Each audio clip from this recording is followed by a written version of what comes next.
And on that note, I also want to so really appreciate to share. I want to introduce our expert today, which is Arindam. Arindam, you'll all remember from the Flywheel Amazon video, which was the pre-watch in the other session. And if you've sort of seen that video, which is why you understand why I mentioned he's a first principles thinker.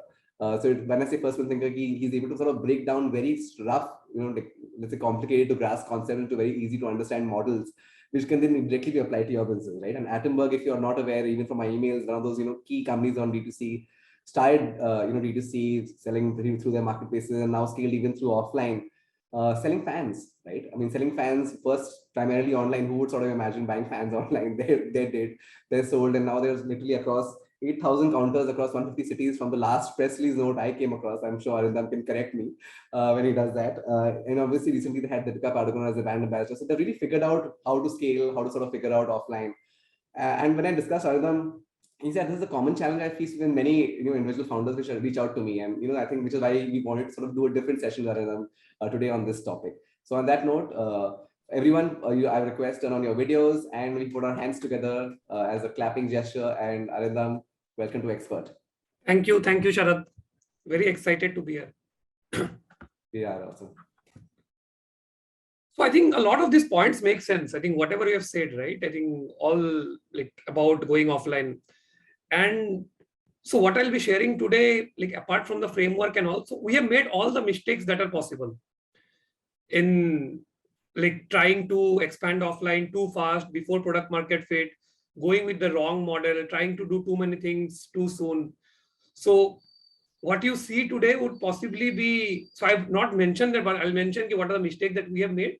But all of these have been mistakes that we have made in the last 5 to 6 years.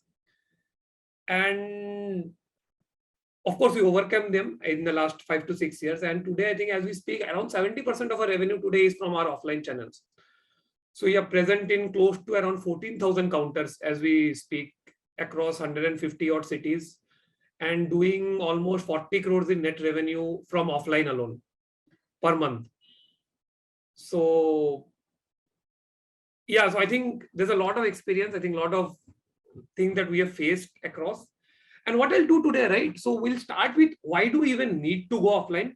I feel that it's very dependent on the category that you are operating in. So I think we'll cover that first, why offline is needed and is offline actually needed for you. Second would be, when do we start offline? I think, again, I have few thoughts around it. Again, it might differ from some category to category slightly, but again, the first principles will remain the same. Then the third part would be, how do you start? So not to ensure that you don't do too many things too soon, or how do you put in the right focus, have the right route to market, because there are multiple route to markets available, even in offline channel, right? Right. Just like in e-commerce, you have marketplaces, you have D2C and all of those. Same in offline also, there are multiple route to markets. So which one would be the right route to market for you? How do you evaluate a right route to market? So we'll do that. And then towards the end, right, we'll have levers on how to improve numbers. Because at the end of the day, just like we have in online, we have a fundamental thing, traffic into conversions. Even in offline, we have this number of stores into throughput per store. So how to increase number of stores, how to increase throughput. I think, again, there are clear actionable levers. So which definitely is very process oriented. I think there is no art in it. So a lot of things in marketing, a lot of things in sales, it's a mix of art and science. But I think this is something which is completely process driven. It's like if you just keep on following the process ruthlessly, I think there is most of the things should go right for you. So I think, Sharadi, I can move to the next slide. So I think the first part is why offline, right? So first thing we need to understand is, where are people buying? So a lot of times, right, as founders and marketeers, what we do is we think we'll change consumer behavior. Today, if 90% of people are buying biscuits offline, it's going to remain that way, right? So a brand cannot change how consumers buy unless the entire category decides to shift off online, right?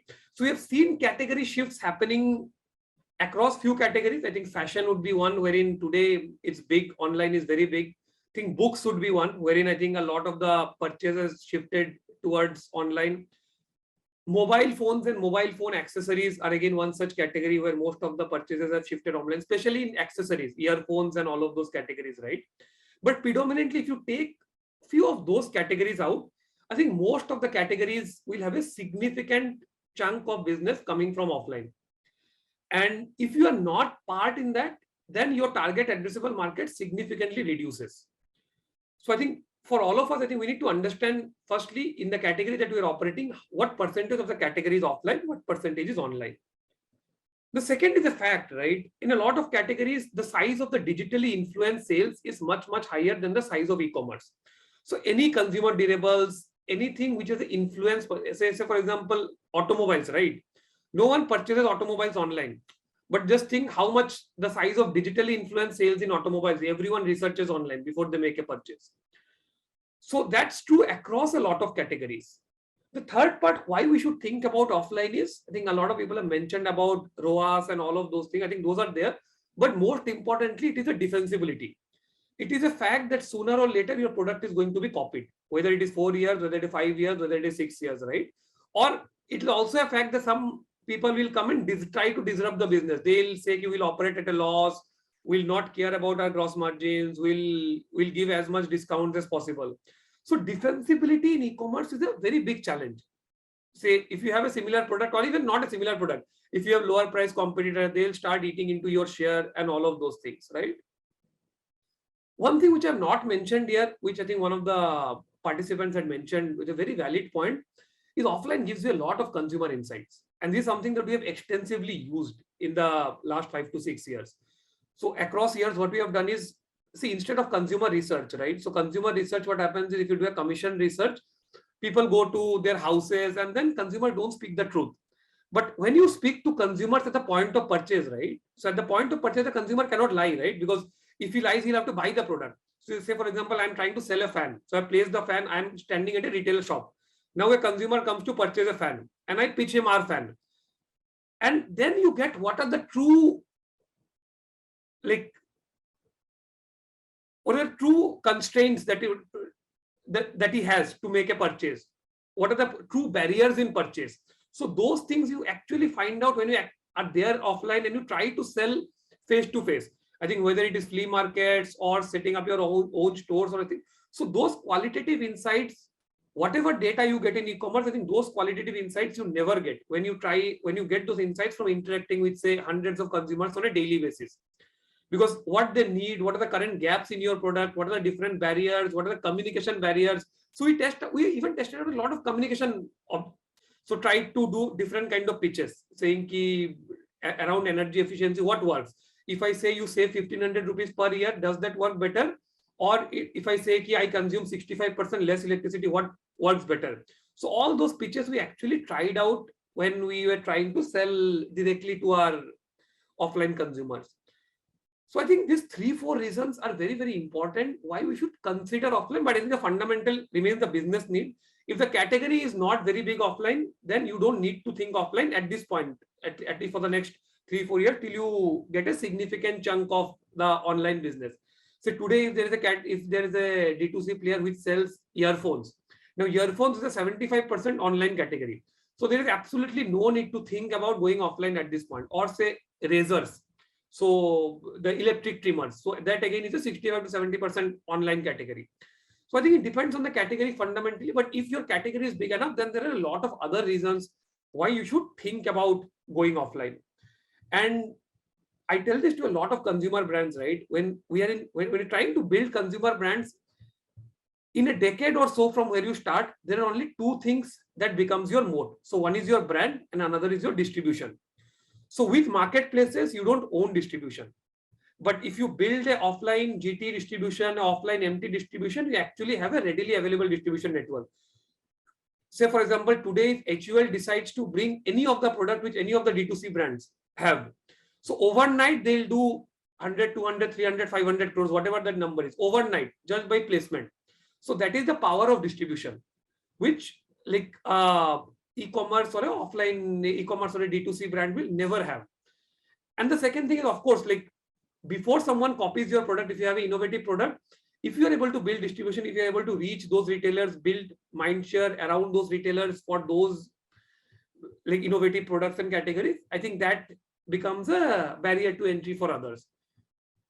So I think distribution, so we are always product focused in the initial 3 years, 4 years. But in the long run, the only two modes which will decide how far a brand goes, I think it's the brand and the distribution, how strong your brand is and how strong your distribution is. So I think these are the reasons why we should consider going offline, if of course the category is big enough for you.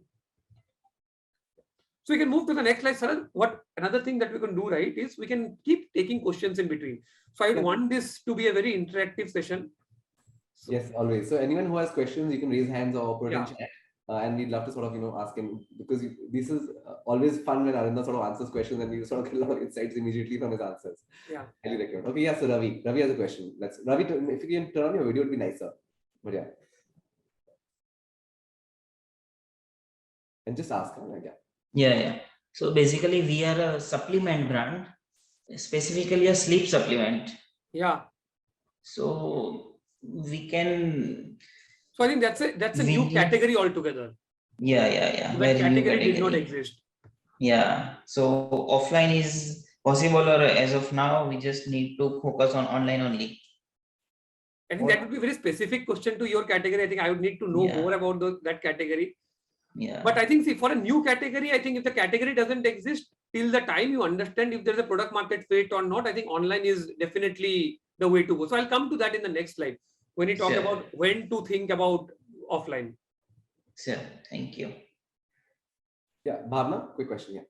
Hi, Arindam. We are into eco-friendly home decor. We are a eco-friendly home decor brands, and we have baskets which we have been selling offline. Yeah. And what happens is the retailers who take from us, they take it on consignment and they take it as and when they want. They don't taking it per month and all that. So we are planning to go online, and that is why I'm here at Expert. So, and our products are like highly priced, like this, start from 5,000 and also. What should brands like us do? This is one of the main things that I am thinking about how to solve this. Yeah. So I think from the offline point of view, we'll discuss about how to have more frequent billings and all of those things. I think that will cover toward the end of the discussion. But I think online side, what you can do, I think again, that would be a very category specific. So I would need to know more about the category to speak more about the category, more about the brand. Okay. Thanks. So again, so for Q&As also, I think if you have generic problems which would be relevant for not just your organization, I think those will be more helpful for the context of the session. Yep, I agree. Yeah, but we have a different business. So what do we do? We need to ask the entire thing around is let's frame the questions in a more general context. Yeah. Say for example, how to increase repeat billing. I think that's a problem statement which we can possibly will address toward the end of the session. Okay. Yeah. Okay. Moving on. Yeah. Sure. Right. Now the second part is when to start offline. So I'll share our example first, and then we'll go through what's there in the slide, right? So we made this mistake. So we started offline in 2016. We placed our products in 3-4 counters, nothing sold, and we had to come back. We didn't lose a lot of money. Possibly we lost around say 2-3 lakh rupees, but at that point, even that was big. So why we didn't work was no one knew Atomberg, right? At that point. So we were not even selling, we were selling 200 fans on Amazon, some 50 fans on D2C. So it was very naive for us to think if I place the product, automatically it will start getting sold, because the product was not right. There was no brand awareness. No one was coming asking for the product. So just because we are placing the product in those counters, of course it doesn't work that way. So we burnt our finger, but we realized very soon saying this is not going to work now. So let's come back, focus back on e-commerce, focus back on D2C, and then after a year and a half, we'll see, do we need to start? So the mistake that we had made was we started offline before we had any product market fit. So we didn't even know what was the right price, what was the right product, how to sell, why consumers are buying, what are the barriers, what are the triggers, why they are not buying. So nothing we knew. But thankfully what we did was we quickly pulled the plug. We didn't go all in at that point. So my strong view is the first and fundamental thing is we should only move offline. I think this also answers the sleep gummies question. if we think we have a very strong product market price fit, the right product, we know who the consumer is, at what price point he'll buy, and the product should be very, very strong. And if you want proxies on how to identify product market price fit, I think these are 5-6 pointers which I mentioned, right? Say, for example, if you're selling sleep gummies, so if sleep gummy is a category that exists in e-commerce, what would be your current share? So if your current share in e-commerce is 2%, 3%, if you think that you will go offline and all of a sudden you will start increasing your share, that's not going to happen. So when we thought about offline, our current share in e-commerce was like e-commerce also did not exist, I think, but our share was also very less at that point. The second is product ratings and reviews. Are people actually loving the product? Are they liking the product? Are they writing? What are they writing? What are the good things? What are the bad things? What are the conversion rates? If 100 people are coming to your page, how many people are actually buying? If people are not buying online, what makes you think that they'll buy offline, right? If they have the right intent. How strong is your word of mouth? How strong are your repeats? How many people are actually loving the product? When I say love, they're sharing about the product and all of those things. So I think these 5-6 levers, I think for some categories, one lever would be more important than other. So those things you need to figure out for your categories. But it's very important to identify that you have a strong product market price fit. Why we need this is because building offline distribution is not easy. It takes time. It takes a lot of money. So I think we have already covered this, right? People have mentioned, they realized it once they go offline, it sucks a lot of money because you'll need a separate team. Your distributors will demand credit. Your retailers will demand credit. And your entire, more than like actual money, your working capital will go for a toss. So in online, right, we're not worried about, we even thought about how working capital works and all of those, right? Because cash conversion cycles are very fast. You sell on D2C immediately, within 3 days, you get a payment from the payment gateway. If you sell on Amazon, within 7 days, you get the payment. So working capital becomes a big constraint, and it takes a lot of money into investment in terms of, say, your POSM, in terms of your branding, in terms of your team, and all of those things. And the second thing, it takes time. It's not going to happen overnight because someone is selling HUL for the last 20 years, right? HUL, PNG, and all of those. All of a sudden, there's a new brand. So he's tied up with them. So he's doing lakhs and lakhs of revenue with them. So they have hundreds of levers to push them. There are multiple schemes, multiple ways they can arm twist the retailer, saying ki isko becho, don't sell this more, sell this SKU more, and all of those. So what makes you think that all of a sudden is going to change? So it takes a lot of money, it takes a lot of time, and all of us should be very cognizant of this fact. So even when we start offline, I think make the provisions accordingly, make your P&L assumptions accordingly. Never assume you're going to turn profitable offline right from day one. That's not going to happen, right? In a lot of categories, unless you say, I want to remain in niche and I want to operate in only so and so, like so many counters. But if you really want to expand deeply, it takes money, it takes time. So both of these are there. And lastly, I think you should expand offline only, again, the last slide also mentioned, only if your business demands it. So when I say business demand, one is your category side. The second part is your category might be small. Say, for example, I'll give an example, right? So fan would be a 12,000 crore category. E-commerce today would be around 10%. So e-commerce would be, say, around 1,200 crores. So today, if Atomberg's aspiration was to say to remain to around 100, 150, 200 crores, we would never have gone offline. Because the moment you go offline, you need to raise money, you need to spend money, you need to spend on brand, you need to spend on distribution. So I think you should very fundamentally think why we are expanding offline, not just saying ki my online stagnate ho gaya, to isliye main offline ye kar raha hu. So expanding offline, if you are not able to grow online, is never a solution. I think you should move offline only have a very strong product market fit, especially for D2C brands, especially brands that started digital first. I'm not talking about brands which have already started offline first. I think they would have started offline first because they operate in certain categories and because they have a certain product which is a very strong product market fit on those categories. Great. Deep has a question. Deep, you want to ask him? Yeah. It was more of a general observation or a question that I was wondering. So when we say that we need to have a product market fit, and that's something that that's really true, and I totally agree with you. But what happens is sometimes the brands run out of money. Yeah. And that the kind of runway that people have, people would frantically look after different avenues to generate revenue, and that's where I believe sometimes people, miss or wrongly judge when to enter. Yes, And, very true, very true. 100% agree with this. And that's what I'm saying. Ki, it's a wrong assumption saying ki if I go offline, it will be easier than online. So it's a bigger money guzzler. It's a money guzzler. Yeah. I mean, I'm not as unless and until you do say B2B or you do some OEMs. I think those are much easier things to keep sustaining revenue. Definitely. B2B Yeah. the largest, I believe. Yeah. B2B gifting, if you go to say OEM, I think someone had mentioned about OEM to like Fab India. That's a beautiful way to expand your like runway, increase your runway.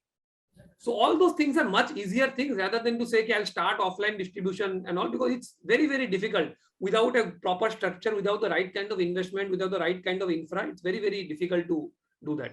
And I completely agree. That's why we also did it in 2016 when we did. Our assumption was also the same, saying ki online we are doing this much. If we expand offline, the market is so big, we'll actually do some revenue. That's a point I just wanted to make. Yeah. Great.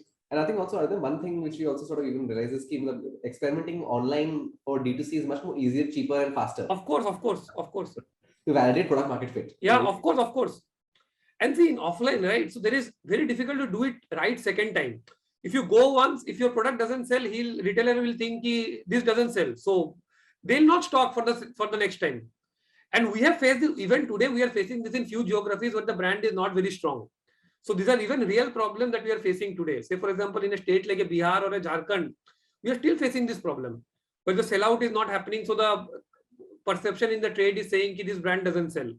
And then it becomes 10x more difficult rather than if I was entering for the first time. That's because we had entered those geographies at a wrong time, 3 years back, when possibly I should have focused on only a few focused geographies in West and South. You're facing the same thing in many geographies. Yes. These are real common problems. Great. So again, as I mentioned, so whatever I'm sharing, right? So we have made all the mistakes in the last 7 years. And even today, we are facing consequences of those. So if someone is starting fresh, I think it's an opportunity for them not to repeat the same mistakes which you've already made. Great. Awesome. Next slide, Arindam. Yeah, we can move to the next one. Right. So again, so this is one very, it's a mental model that I use, right? Even in e-commerce, I use the same mental model. I never say what is my total number. I say what is my total traffic and what is my conversion rate. Same for offline, right? So if you look at your sales volume, say if I want to do whatever, say if I want to do 10,000 fans, so I need to understand what is the max realistic extraction that I can get from a counter. So average fan selling counter, how many fans they'll sell, and what is the realistic share that I can assume. And then that gives me what is the number of counter that I need to be present in. So if we start thinking of, rather than saying ki I'll expand, I'll do this much volume from online, I'll do this much volume from offline, I'll do this much value from offline. If we start thinking of saying ki I'll do this much volume, and volume is reach into extraction. So reach is number of counters which you are present. This will be a mix of your modern trade counter, general trade counter. These are number of shops that you are present. And extraction is sell out per store where we are present. And just like in e-commerce, we have to improve sales. There are only two levers, right? Either you increase traffic or you increase conversion. Similarly, to increase sales here, there are only two levers. Either you increase the number of counters where you are present or you improve the extraction from those counters. And extraction, again, it depends on what the quality of counter that you are present in. So if you are selling a shampoo, right, you are present in a pan shop which sells only 10 shampoos a month. So that is your maximum. That is your TAM for that counter, right? You cannot, if you start thinking I'll do 8 out of those 10, that is unrealistic. If you are present in a counter which sells only 10 shampoos, at max he'll sell 1 shampoo for you. So this gives you, once you understand what is the right extraction that you are looking at, this also gives you what are the kind of counter that you need to be present in. So I think we'll cover more of those features, but this is a very strong way to think fundamentally, saying ki reach into extraction. This is the number of counter that I need to be present. This is the number of extraction. So if your growth is stagnating in offline, you can only increase growth by either two ways. Either you expand reach or you expand extraction. To expand reach, either you expand reach in the same geographies where you are already present, or you move to new geographies. To expand extraction, either you expand, like get into better counter that you automatically expand your average sales per counter, or you do a lot of activities within the counter so that your extraction improves from those counters. So I think this is a very fundamental way about thinking about offline. Yeah, you can move to the next one, Sharad. Right. So now I'm not sure how many of you have a sales and distribution background. I think so. This I'll cover a bit of technique. I think not technicalities, but I think these are things that as founders you should know. So one is about deciding to go offline, right? So just like I'll take an analogy of e-commerce, because all of you, most of you, I think 95% of you would start as e-com first, D2C first. You would understand the analogies much better. So in e-commerce, right? So we have routes to the market, right? So marketplace is a route to the market. So wherein I list on the marketplace, the people come to the marketplace, they buy the product, and marketplace takes a commission. So buying model for e-commerce online retailing is a route to the market. Say there is a Cloudtail will buy from you and then they'll sell to the end consumer on the same platform. So wherein you are not selling, but Cloudtail is selling. Then there's a D2C website, right? There people come to your website, they would come and make the purchase and you are directly selling to the consumer. So D2C is actually a route to the market. So route to the consumer, right?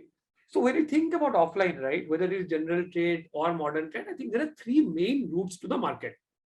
So first is there's a distribution wherein the brand bills to the distributor.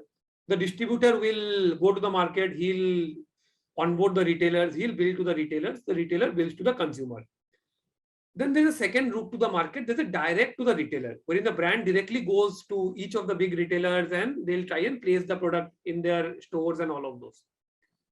And then there's wholesale. So in wholesale, what happens is no one goes anywhere, right? So that is the ultimate pull channel. Say, for example, you will bill to only the bigger retailers. The smaller retailers, because there is so much pull for your brand, they'll come to the bigger retailers. They'll come saying, ki, I need so many Sunsilk or so many Cadbury, because there is demand for those products. There's a lot of demand, right? People will come and say, I need a Sunsilk, or I need a Clinic Plus, or I need a Head and Shoulder. So even if there is no one who is going to actively push those products in those counters, so the retailers will come to the bigger retailers and they'll come and purchase. Now there are pros and cons of each, and when do you activate each of the channel?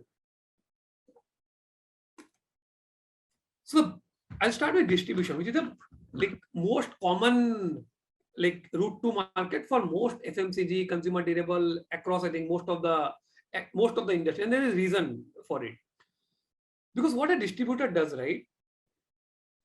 The cost of servicing counters individually. Say, for example, I'll give you fans example. So in Bombay, we are present in 500 retail counters in Mumbai alone, right? Now, every retailer will have a different need. So someone will need 2 fans, someone will need 4 fans, someone will need 6 fans, and so on, so, right? So it is impossible for a lot of categories to service so many retailers directly. So which a distributor is able to do, because that is his job, right? And a distributor will usually also be supplying adjacent categories to those counters. So he would also be supplying switches for some brand. He'll supply lights for some brand to those counters. So he visits those counters on a regular basis. He has his own infrastructure. And the second part is it immediately helps in building reach. So today, say, for example, I am selling whatever, say I'm selling a pharma product, say sleep gummies, right? I think because that was one example that had come up. So if I want to start, if I figure out that pharmacies are where this sleep gummies could be sold. So what I would do is I would go to some distributor, from some company who is already doing pharma distribution, because he already has a reach in 1,000 pharmacies. He is already supplying, say, Strepsil or some other, or Vicks. So I'll go to a PNG distributor to supply Vicks to pharmacies. I'll say, you are already supplying. Why not take distribution of this? This is your value proposition. So immediately he'll be able to place your product in those counters. So placement becomes a lot more easier with distribution. Now the con with distribution is, of course, the distributor will charge a margin for you, and you will have to ensure that he gets his ROI and all of those. So your margin outflow goes up.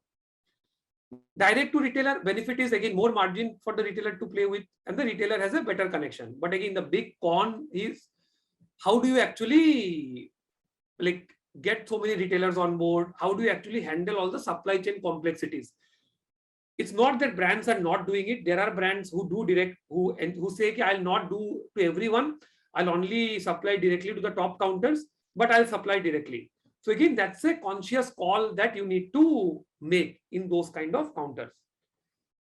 Another con that you have with direct to retailer is your credit, because every retailer works on a credit, and not just credit. They'll not even pay you on time. So even if you agree on a 60-day credit, it's not that after 60 days you will get the payment. So they'll pay you whenever they'll find, whenever they have money, right? So for them, cash conversion is the most critical.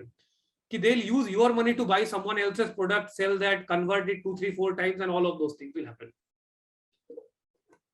And imagine trying to like get payment from thousands of retailers. So it's a nightmare. It's an operational nightmare.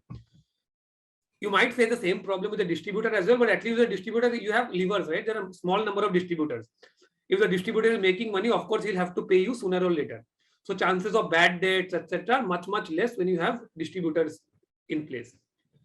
And wholesale, I think there is not a lot that D2C brands can do to activate wholesale. It's the ultimate pull channel.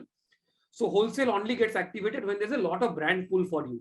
So today, for example, for Atomberg, right, in a lot of tier 3 cities, this wholesale model works because we don't have a distribution setup. So in a lot of tier 2, tier 3 cities, what we do is we are present in only the top 2, 3 counters in those cities.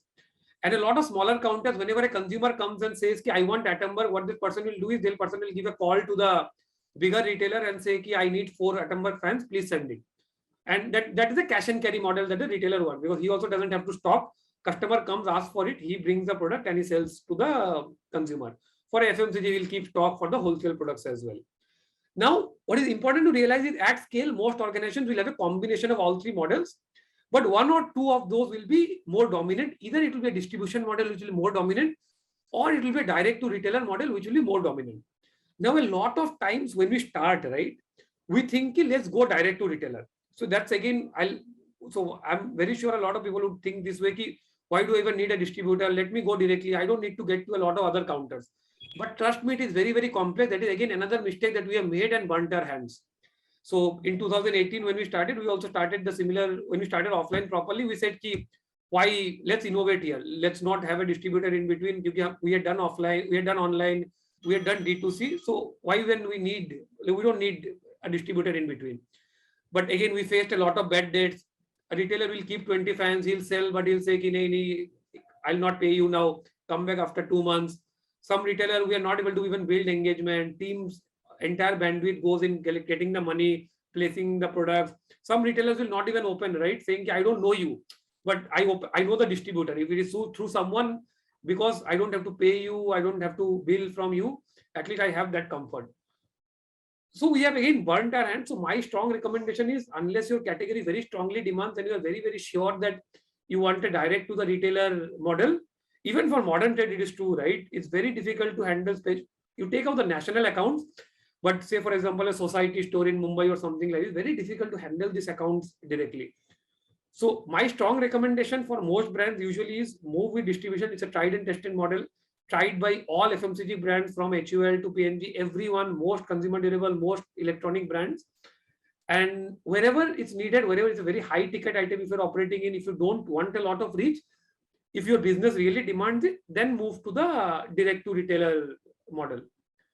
Yeah, so I think this slide, I'm very sure there'll be a lot of questions around technicalities around. So I'll be happy to take questions, queries around. Yes, so Preet, and then Ashutosh. Yeah, just one observation, Arindam.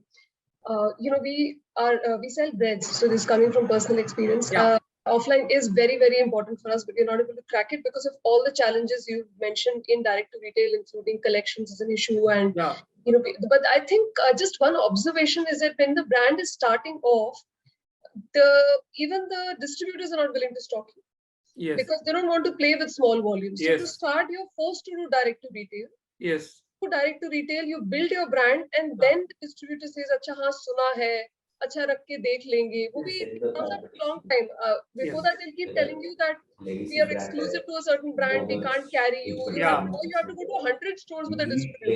And they expect you to have that much volume to begin. So that's the only observation. You have to be really lucky to crack I'll distribution. come to that. So how to start a distributor, right? So again, distribution is also like a journey. So to start with, of course, you will not get the best of the distributors, right? Because you will not have those kind of volumes that are needed.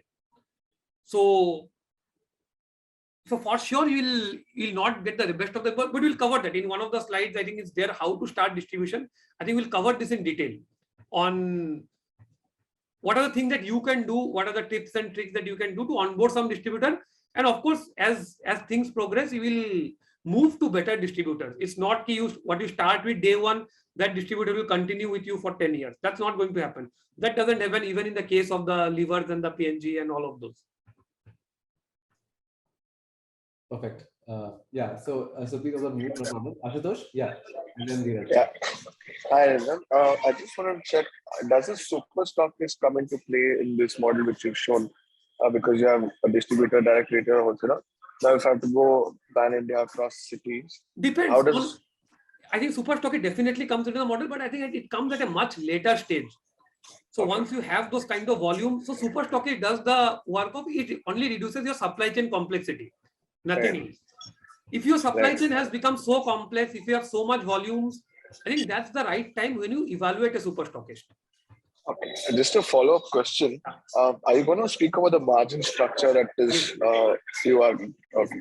And lastly, I just want to ask, would you recommend a brand to have a deeper penetration in the offline market or a wider penetration? By this, I mean, would you recommend I go to say 20 to 50 stores, have a much deeper penetration, and go to 500 stores and not lose control? So what would you think works better? It depends on how much budget you have. If you have limited budget, of course, it is better to concentrate. So start with a small geography, go deeper into that geography, deeper into those counters, spend a lot of time on those counters, perfect your sellout model, how you are going to sell out, and only then you expand. So it's always go deep first and then expand wide. Okay, got it. Thank you so much. Yeah, Dheeraj. Yeah, hi Arindam. So, see, we are a retail company. We've started offline also, and we wanted to actually start online. So there was a confusion, but we started in 2010. So online wasn't very much in at that time. So we started primarily as a offline store, and we're still continuing to do that. But the growth offline is a very it's a very tricky thing for us. There's something called a specialty retail. Yeah. Now, we don't want to get into the traditional retail format because these brands are not owned by us. Yeah. We are retailers. So either we create a brand of a multi-brand store, which is the brand in itself, and then look at franchising it out. So what's your take in a product category of the things that we serve?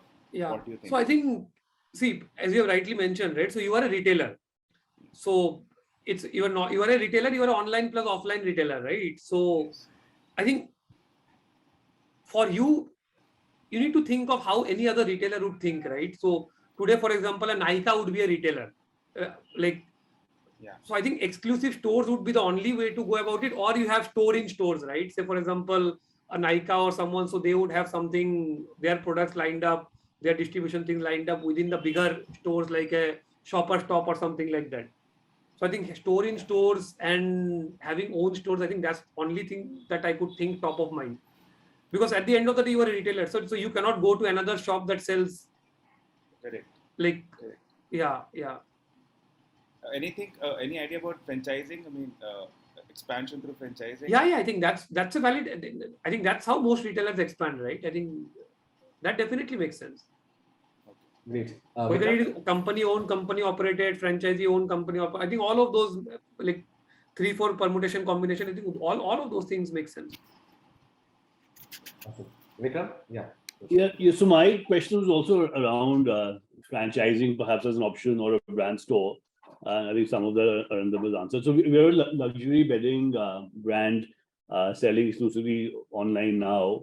But since our product is quite tactile, offline is something that we've really been considering and something that we need to do. Yeah. It's just that how which of these routes do we take, or do we go for our own brand store, or do we look for franchisees? I mean, I think those are some of the things that we are thinking through. Maybe looking for a structure to think about. So I think it would always be a mix of all of those. So I think you will also have your multi-brand. There is no reason to not be multi-brand, right? So since you're selling these products, so wherever these products are sold, right? And I believe multi-brand retailing will be big in your category as well. So wherein consumer goes to the same shop, he tries out 4 different brands, right? All the 4 brands are available. Yeah. So I think it would be a mix of all of those. I think brand store, it's not you will do only brand store, you will not be present in multi-brands. I think even Apple is present in multi-brand stores, right? Even though they have Apple stores. And even on your own brand stores, I think whether you have your own or franchisee, I think it would again be a mix of both, which will be dictated when to do, how much to do. I think all those will be dictated by your business requirements at that point, and budget availability and all of those things. Yeah, I mean, just how to prioritize, I guess. I mean, that's the first thing. And then secondly, what's the structure? Yeah. So are you already present in multi-brand offline retail? We're not. We're just doing through our own website. Yeah. So I think the first step should be that, because that will help you test out the offline market without a lot of investment. A brand store is a much bigger investment than multi-brand retail.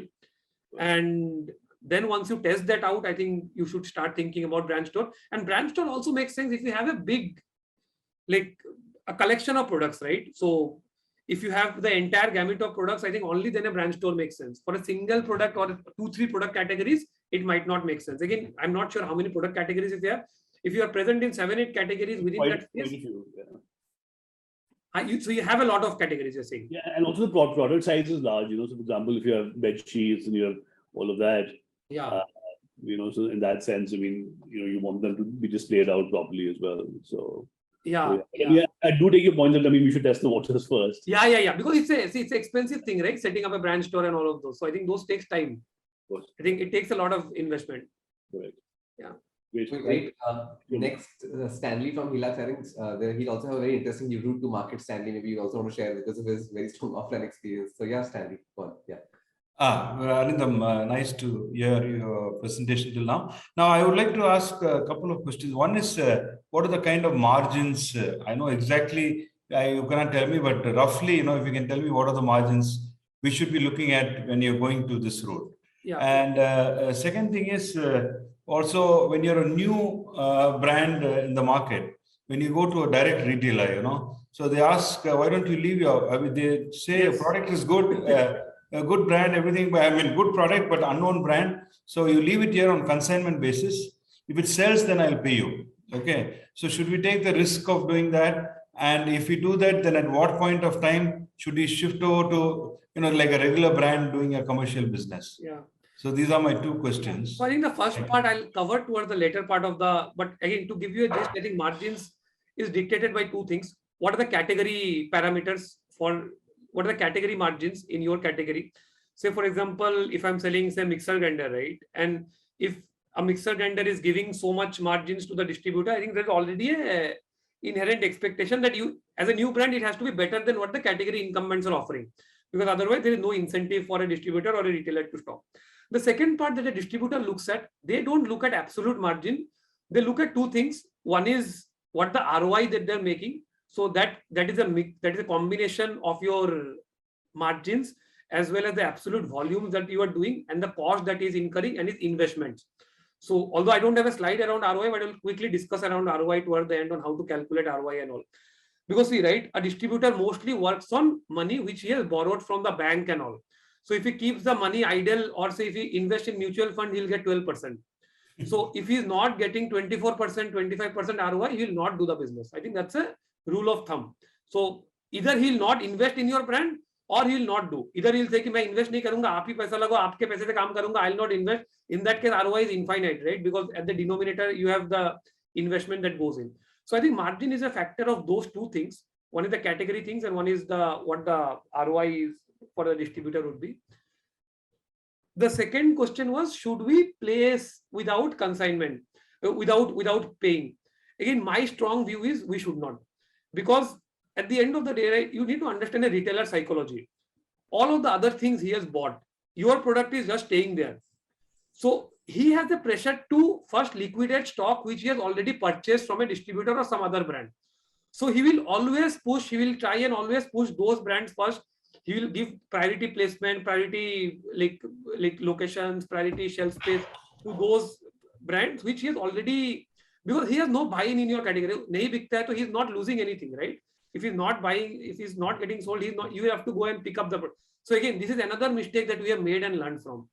So we also, same thing people ask is saying, you have a premium brand, just place 4 products, 4 brands. If it sells, then I'll pay you money. But never agree on that upfront. If a distributor is saying this to a retailer, he knows, let him say. But as a brand, never get involved in this. Because the moment a brand says this, you are already on the back foot.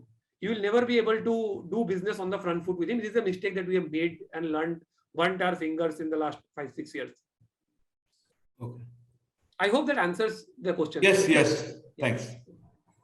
Great. Divya? Yeah. Yeah. Hi, Arindam. Loving the session.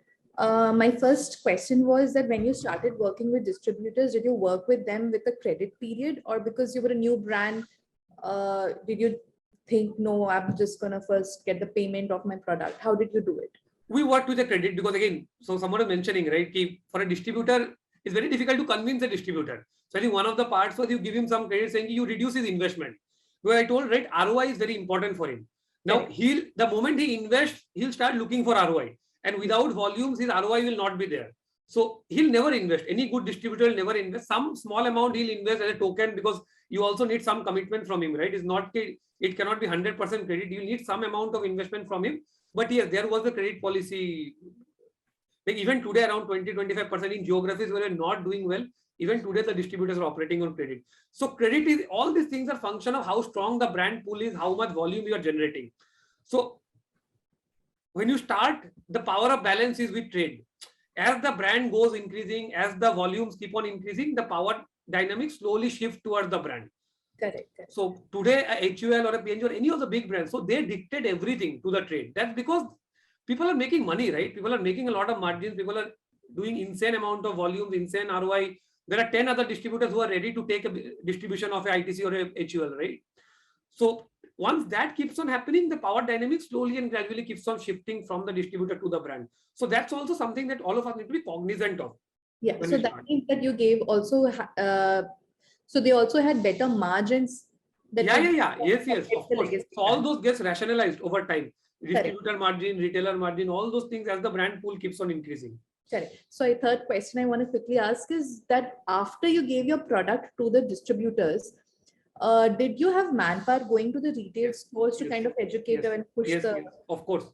Okay. So I'll cover that. So that is very important on how to do placement, right? Placement of product. The first step is starting. So I have all of those. I think we'll cover those. I think step by step. Thank you.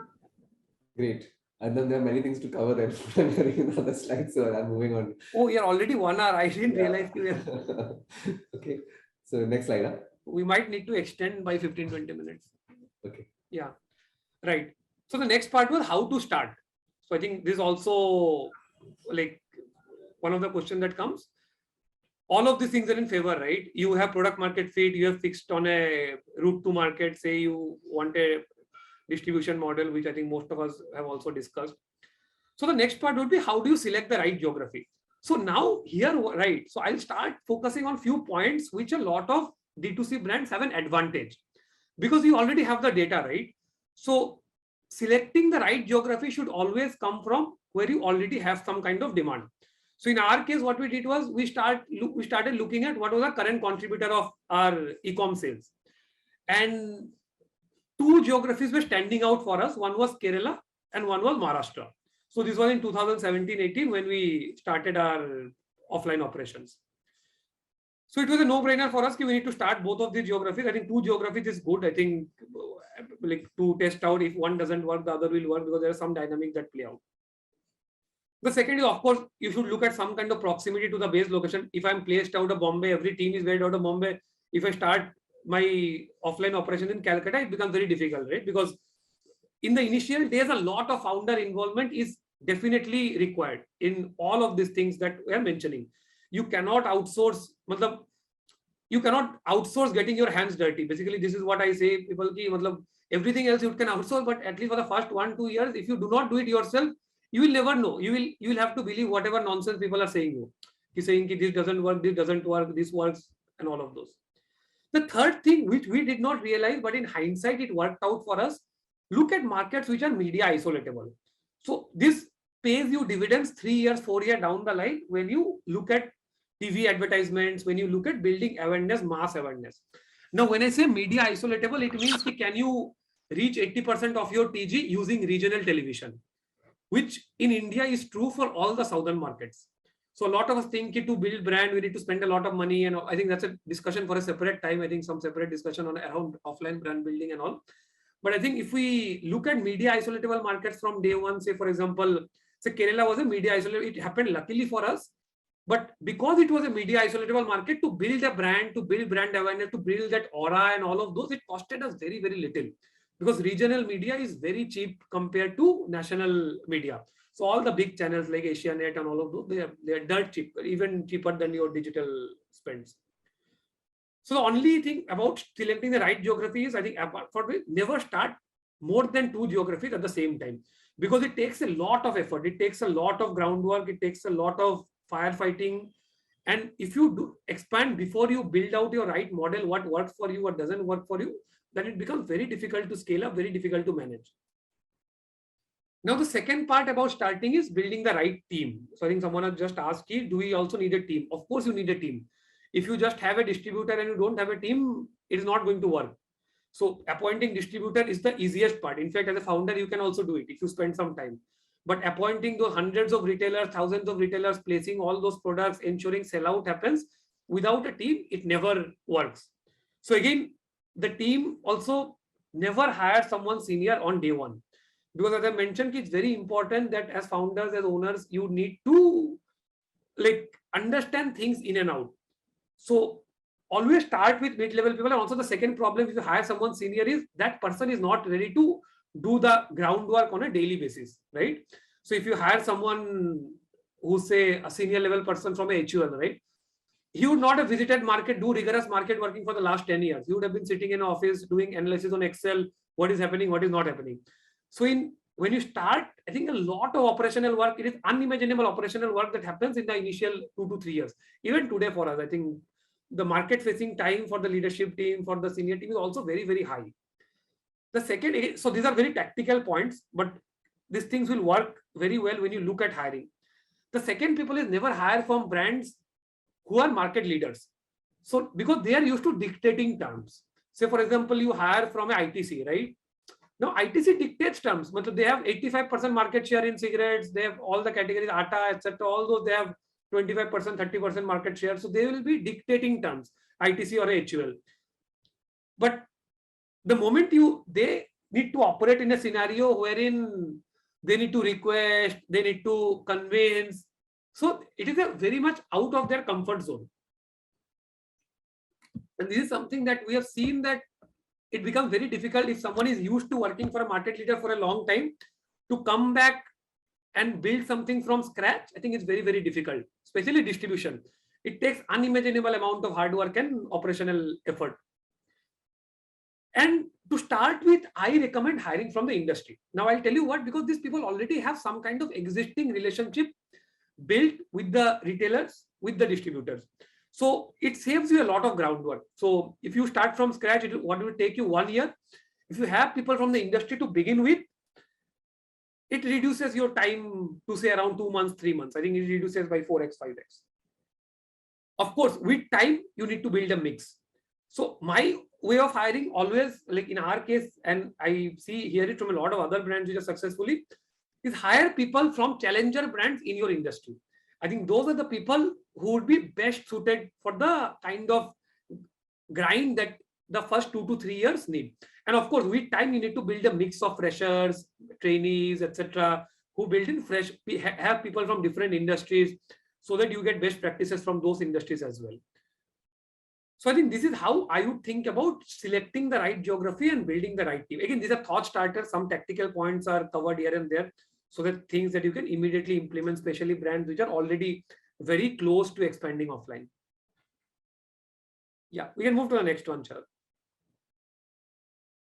Yeah, right. So now I think this was again one of the questions, how do we appoint a distributor? So the next step, once you said ki now I have selected the team, I have built, having a team is before having a distributor. Because if you have a distributor without a team, you will not be able to sell out and everything will go for a toss. So the next part would be, how do you scout? So appointing a distributor has 2 parts. So one is you need to convince the distributor, and the next is you need to evaluate a distributor, saying is he right for me. While evaluation, you need to understand is he right for me for the next 1 year, next 2 years. So, and then of course distributors will keep on changing as the brand grows. A lot of few distributors will stay, but more distributors will change as your scale improves. So I think scouting and pitching distributors, I'll tell you what we did, right? So we were in fans. So the first thing that we did was visit some 50 odd counters which are selling fans. Go to those counters, ask them what are the other products that they are selling. Say, for example, they are also buying lights, switches, wires, etc. So we didn't want a fan distributor because the same distributor cannot do both brands. He'll never focus on the brand. So we got a list of all the brands that are selling that they're selling. Then we asked them, from whom are you buying these lights, switches, wires? So from that, we developed an initial long list of potential distributors. Say, for example, in Bombay, we developed a long list of 20 distributors who were either distributors of, say, Philips, Cisco, and all those Havells wires, Polycab, Phenolex, and all of those. Then we went to those distributors. We pitched what our proposition was. The proposition again is around 4 parts. So one is the absolute margin, which is the least important for a distributor, to be very honest.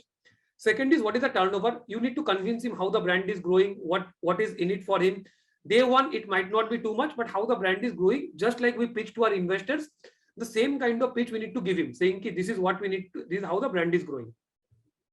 Next is what is the absolute profits, and lastly ROI. This is the investment that is expected from you, and this is the ROI. This ROI is much higher than what you are doing. So somehow we need to show him a higher ROI. If the ROI is not high, then we cannot ask investment for him right on day one. We'll say you invest a very small amount, a token amount. I'll give you credit. Let's grow the market together. And after we grow the market, we'll ask you to invest. Now, once doing this, say for example, we'll get 3-4 distributors who say, okay, I am okay to come on board. Now, simultaneously, you also have to evaluate the distributor. So evaluating a distributor has 3 components. Again, it's a very common thing. Anyone who comes from a sales and distribution background on HUL, this is the first thing that you are taught in HUL or ITC. There are 3 eyes of distribution. So evaluate a distributor for infrastructure, investment, and interest.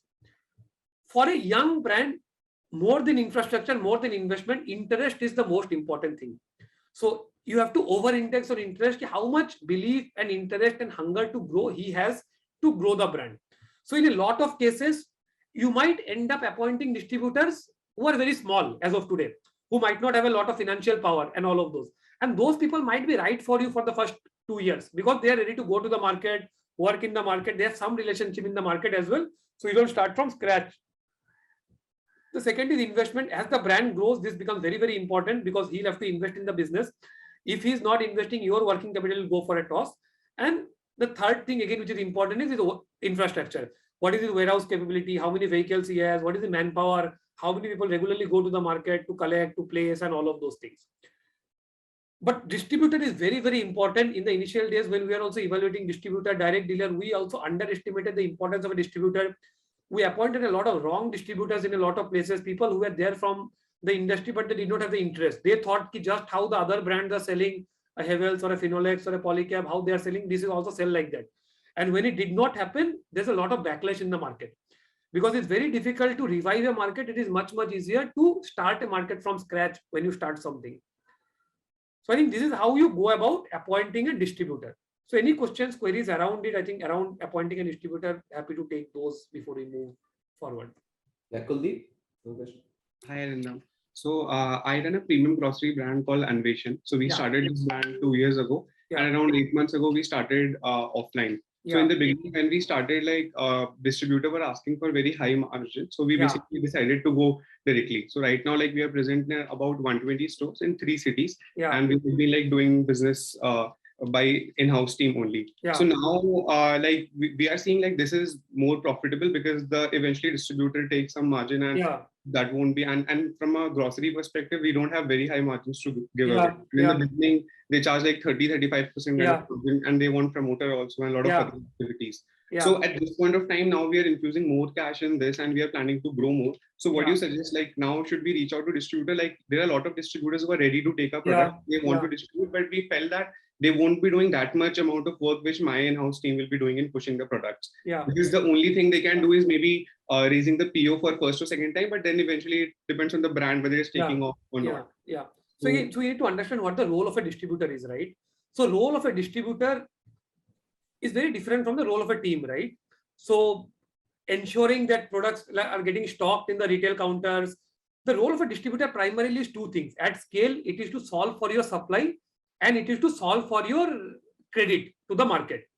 So there are the only two problems that a distributor solves at scale. Distributor never solves key, if this shop is today selling 10 units, how can I go to 20? Of course, he'll play some role, but that role will always be played by your team, your area sales managers, your executives, whoever your frontline team is, at least for the first 3 to 4 years. So you should look at distributor. If your supply is becoming a challenge, say for example, tomorrow, today you are in 120 counters. Tomorrow, if you want to supply in 1,000 counters, how will you handle supply? So I think that's a challenge that you might want to think. Will it even be possible for you to supply to 1,000 counter directly? Second is, how do you collect money from those 120? So today it is 120. Tomorrow, once it is 1,000 counters, how will you collect? So collection, giving credit to the market, and supplying. I think these are the primary objectives of a distributor. Other than that, if a distributor is also engaged, of course, he'll also do some kind of push. He'll work jointly with your team, but that is not his primary responsibility. Not for the first 4 years, 5 years, even for the bigger brands, right? That is always done by the DSO, which is on the payroll of a distributor, but paid for by the brand. So the distributor's payroll people, I think they will never be able to do it. For a newer brand, definitely not. Okay. And also, like on the supply part, like we have now onboarded on virtual warehouses, like in the new cities where we are starting retail. Yeah. So, and right now, as per our P&L, that is even like more profitable, still giving margins to the retailer, like the distributor. So what is your view on like having more of these virtual warehouses and operating from there? So how does it work? The retailer will place a PO and then it gets supplied from the virtual. And what do you do about the cash collection? So so we don't have any retailer also. I mean, like it's our team who directly basically work with the store. And whenever a PO is raised, they just supply that. But the cash collection part is done by our team only. Okay. So that's what I'm saying. At 120 stores, this might be possible, whatever you're doing, right? So you need to think at 10x scale. If I don't know what your scale aspirations are, right? Mm-hmm. So will the same solution still apply? And because at scale cash collection, you cannot have your people everywhere, right? At every store. So these are your in-shop promoters only, right? So you're saying you have these promoters in 120 stores. Yeah, like there are some 50 promoters who keep on. Yeah, you keep rotating, right? So at scale, will this model work? I think this is something that you need to figure out. Okay, but anyways, like as you mentioned, we have to hire the ASMs or territory manager, even with having this kind of thing, so they can manage that work. That is Of course. So if the virtual warehouses work out for you, nothing like it, but you need to think 10x scale and then see, because building distribution also takes time. It will not happen overnight. So having a distributor, right investment from him, all those things will take time. Okay, and we should be looking investments also seriously from their side, that they should be making. Of course. So if a distributor, then he has to invest in the business. You cannot give him credit. So that giving credit to the retailer, I think that is the distributor's work. He has two primary objectives. One is giving credit and supplying on time. These are the two primary objectives that a distributor fulfills for any brand. Thank you. Great. Jay, you still have a question from Kavji? Actually, it got cleared while these guys were discussing. So. Okay, perfect. Yeah. Thank you. Sure, we'll move to the next one now. Awesome. Right. So now we have appointed a distributor, right? So in our journey, so we started from why should we start offline? Then we said when do we start offline? Then we started how do we start offline, the key things. Then the last step was how do we appoint a distributor? So now we come back to the fundamental equation, right, of numbers. So now we have built all the infrastructure that is required. Now to increase numbers, you need two things. So till now, we are only talking about enablers. You need two things. One is to increase reach and one is to increase throughput from the counters. So now how do you increase reach? So the first thing that you need to do is you need to do a detailed mapping of the universe. Say, for example, you are selling whatever, say premium bread. So how many counters sell premium? Say, and you decided you want to do in Bombay. So you divide Bombay into micro geography, some 20 Western Line, within Western Line also Andheri, Santa Cruz, all of those. you do Central Line, you do Navi Mumbai, Thane, all of those. You divide the city into, say, 25 micro geographies. The second part would be you create a database of all the counters that in those geographies they sell this product. Now, this is a effort intensive. Either you get a data which is readily available. If you hire a team from that industry, they'll have the data readily available.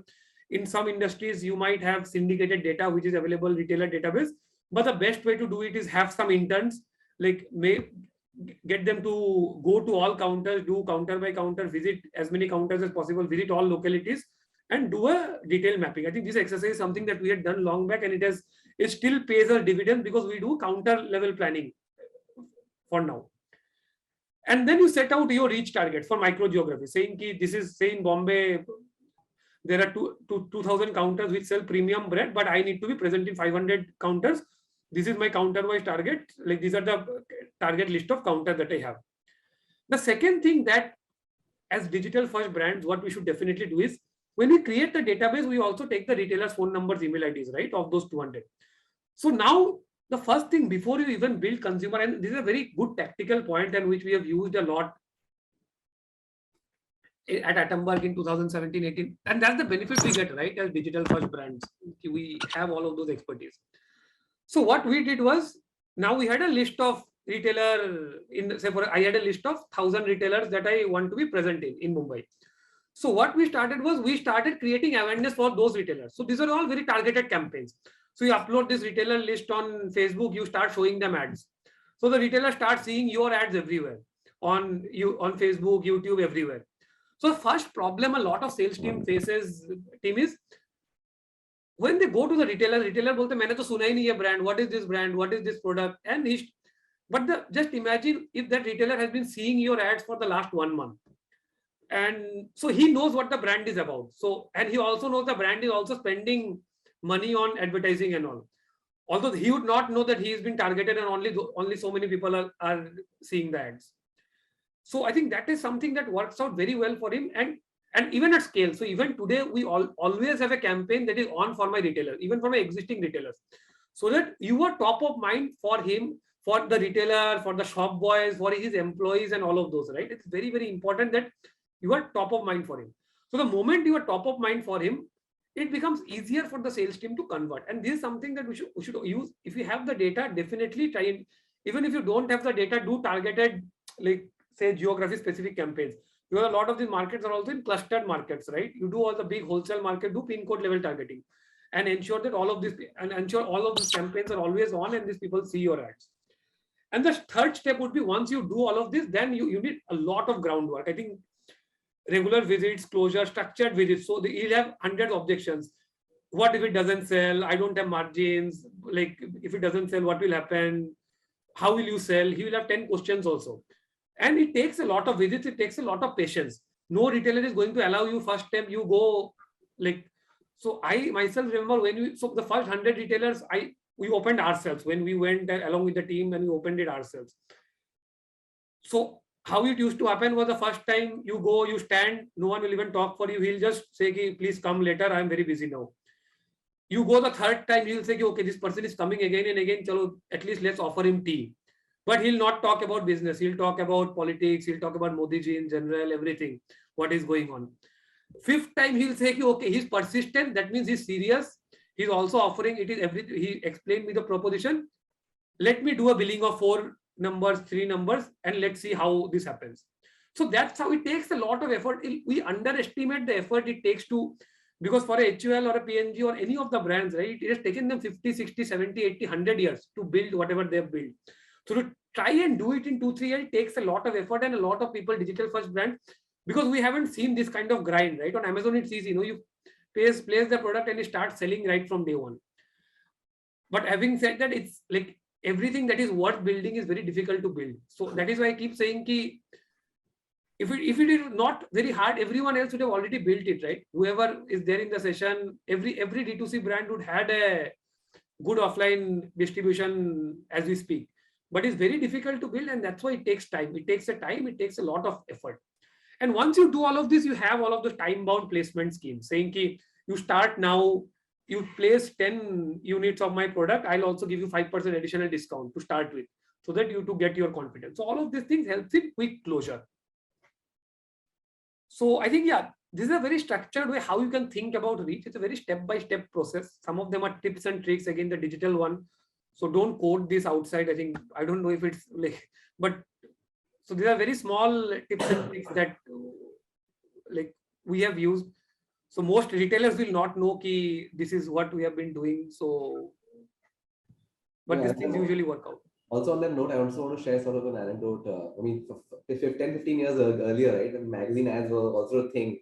Yeah. Brands would put magazine ads and they would send a copy of the magazine to the retailer, yeah, and show them the ad where the ad is publishing. Because every time the retailer would have the argument, "Ki, aap ad kahan karte ho?" Yes, So time, yes, so yes. most of the trade would actually advertise, show yes. to the retailer about what Yes. they're doing. So even today, Sharath, I think most of the newspaper ads, right, in consumer durables, so is done to activate the trade community, because these people, they'll read their regional newspapers in their shops and all. So the moment they see the ad, like your ad, they'll say, okay, this brand is doing a lot of things, so there will be demand. So let me also support, let me also push. Yeah, totally. Awesome. Oh, there's a question, Kuldeep. Yeah. Yeah. So I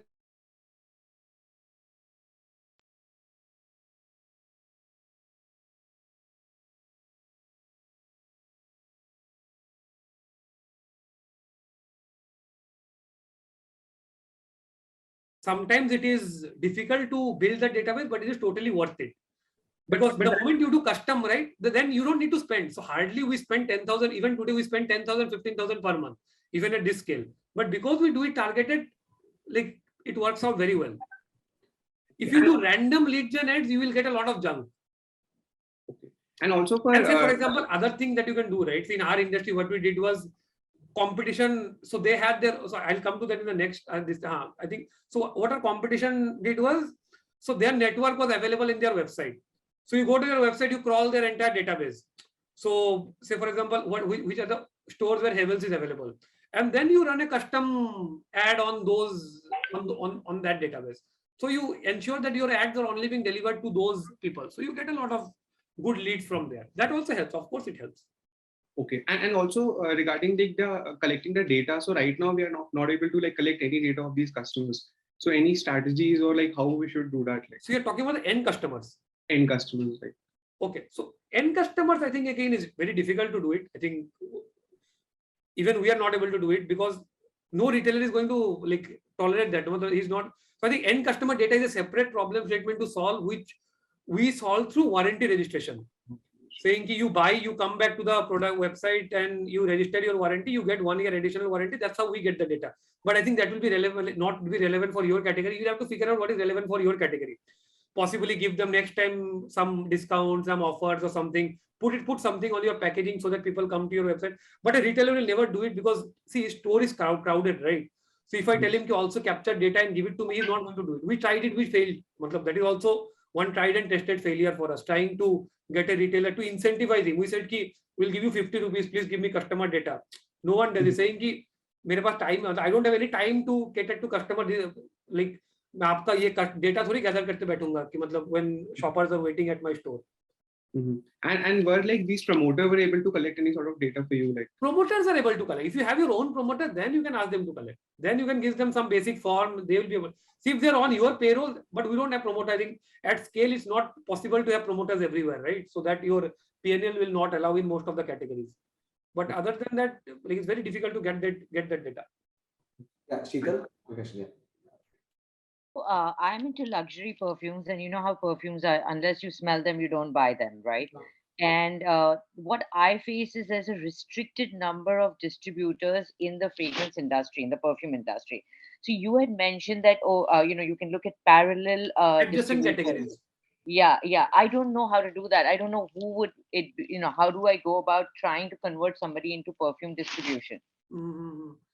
It's a Herculean task, and there's literally 3 or 4 people, that are in perfume distribution. Unless you get them, there's nobody else. It's just it's a tough call. But where are perfumes sold? Perfumes would be sold in multi-brand counters, right? Not in only perfume, multi-category counters. So right now, what I'm doing is I'm trying to basically, so I have placed myself in Purnia's pop-up in a couple of their stores because that just made more sense to me. They have all pan India, the opening stores. Yeah. Having said that, they're not focusing on selling fragrances because when they sell one outfit which is worth 2 lakhs, they rather focus on that than the perfume sale. Yeah, yeah. So that is, it's just, how do you make this happen? And I'm just like, I had a flux, like, if you go to shoppers, yeah, mostly people buy perfumes either duty free or any of these big platform stores. And then these big platform stores don't really take you on, even if you give them money, because they don't have the bandwidth. Yeah. And they have already so many brands, especially the international brands, they rather focus on that. Yeah, yeah. How to make, I'm in some couple of stores. I literally am in handful of 4 stores in Bombay, and I haven't even that's also on consignment basis. But the moment you step out of Mumbai, you can't do consignment because how do you make this happen? So it is very specific to the category. So I'll not have that much like understanding of the category to speak. But I think what I could think top of mind is, along with perfumes, what are other things that are sold? So if cosmetics are also part of that, so in the same store, cosmetics are sold, perfumes are also sold, then you can possibly look at some distributor who is also doing cosmetics and saying you are already going to these counters with cosmetics. Why don't you take my perfume also and place it there? So I think this could be one of the ways you look at adjacent categories and go to those counters. And the bigger counters, I think, yes, that's a problem. That's a real problem, right? So even for us, right, we sell mass premium fans. So there are few fan counters which sell fans which are 20,000 and above. So they don't place my product because they're saying, keep selling your product, I'll not get that kind of money, right? Because if I sell a 20,000 rupees fan, I'll get 3,000 rupees. Your fan, at max, I'll get 500, 600. So I think that's a business sense for them. So they'll always prioritize their business. So I don't think there's a solution for it. But having said that, I think perfumes, online perfumes is something that's going up. I think that was something that was there. Key people don't buy perfumes online 4 or 5 years back. I think, but that's something that has started picking up. I think that could be a good, exciting channel for you. Now I'm going to start I haven't even started performance marketing because of this very reason. Like, is India ready for buying online? While they buy online fragrances, it's all very cheaper. I mean, the price points are very different, right? So the price points, like 400 rupees and 300 rupees, that's a different story. But mine is, at 3,500 rupees. Yeah. And also, without smelling, how can you invest 3,500? I think that's the first thing that you need to do, right? So you need to understand at this price point, what are the different, where is the category selling? Say 3,000 to 4,000 rupee perfumes, where are they getting sold? And you need to be present there. So I think that is as simple as that. And how to be present there, I think adjacent categories, direct, I think all of these things will come later. But first thing you need to figure out this 3,000 to 4,000 rupee perfumes, where are these getting sold? So if a duty free is selling 3,000, 4,000 rupees product, then it makes sense for you to be in duty free. But if they are not selling, then why would you even try to be there? Right. I think that could be a good framework to think about which are the channels you should focus on most at this point to start with. Yeah, nice. Wait, Vindhya? Krishna. Hi, Arindam. So I have the opposite problem. We sell cosmetics for kids, so shampoos, lotions, and stuff. So we have very low ticket items. And so when you go to a distributor, they want a promised sale amount. That you can promise them that you'll sell at least 10,000 in the month. When you are playing in a mass market, saturated market like this, and when you are a small upcoming brand, how do you convert this distributor? So I think the way here is to go for someone who is a slightly smaller distributor. So, and I think the same thing, right? So I had mentioned about how to onboard distributor. I think the same principles would hold true. You need to properly pitch him, convince him, saying that the business will grow. Today, the business might not be a lot, but I'm not asking a lot from him today. So you can say him, you don't need to invest a lot. I'll give you credit for 30 days, whatever time is. So you reduce his investment. I think the moment you reduce his investment and you also show him a growth path, saying that today it is small, but this is where the business will grow in the next 2 years. And within next 2 years, you are going to make this much money. So it's a lot of selling, right? Just like we sell to investors the growth story, we need to sell the same growth story to the distributor. Of course, after 3 years also your business is not growing, even you are not able to convince him that he'll not come on board. So it takes a lot of convincing here. I think there is no textbook solution here. It takes a lot of convincing. I think the textbook solution is only about you can start with a slightly smaller distributor, and then as your scale improves, you can move to better and bigger distributors. Okay. All right. Thank you. Perfect. And the next slide. Yeah. Right. Right. So last slide we discussed about how to improve reach. The next part again is the two parameters, right? Sales is equal to reach into sellout numbers. So how to improve sellout? So sellout again has 4 key levers. So first is the display. Your product should be visible when consumers are deciding, right? Say for example, if you are selling a perfume, 3,000 to 4,000 rupees perfume, or so wherever those products are there, if those products are visible and your product is not visible, you will not get share. But if your products are better visible and all, if you have distinctive POSM, you become part of the consideration set whenever consumers are looking to purchase. The second is your margins and schemes. So what margins you provide to the retailer, that becomes very important, because retailers also push the retailer shop. What happens is the retailer instructs his people, right? We might think the retailer is not doing anything, but every day he'll instruct is saying, "Isme margin zyada hai, you sell this. This has a higher margin, you sell this. I need to complete this scheme, you sell this. I have bought a lot of this product, so you sell this."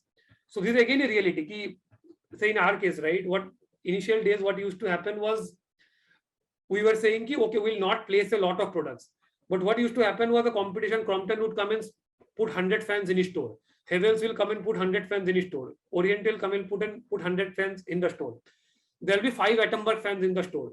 So when consumers come, what will he say? Of course, he'll start pushing the brands which he already has a lot of stock. He has completed some scheme, because now he has to liquidate it. So margin, scheme, stock are very, very important. And the last thing is, of course, digital and brand support. So retailer top of mind, the same thing that I mentioned. It's very important to ensure that the retailers think of you as big brand before consumers. I think that is the most important thing. What Sharadar also mentioned about magazine ads, newspaper ads and all. But through digital, you can do it much cheaper. So hardly it will cost you 15,000-20,000 rupees. If you already have it, start it today, because you would have the data of your retailers. If you have the phone number, not just retailers, even the workers in his shop. So ensure that you are top of mind for them through geography specific campaigns, local language campaigns, some influencer campaigns, all of those things. And the last thing is, you also need to ensure that you are also pulling people to work on brand, work on things like store locators, have geography specific campaigns wherein you are also driving walk-ins for. So in our case, what used to happen was, we had this store locator in place. So people used to look for fans, they come to the website, they clicked on their store locator, and then the entire map, etc., opened up on their WhatsApp. And then we used to track how many people used to go using a store locator. And then in our visits, we used to say, ki, I have sent you 5 customers. So how many have you sold on your own? The moment customers come and asking, demanding for the brand, in his head, it becomes a stronger brand. He also starts pushing the brand. So it's a very virtuous cycle. So I think these are levers, but once again, so just like we had those flywheel in Amazon, right? So this is also a flywheel.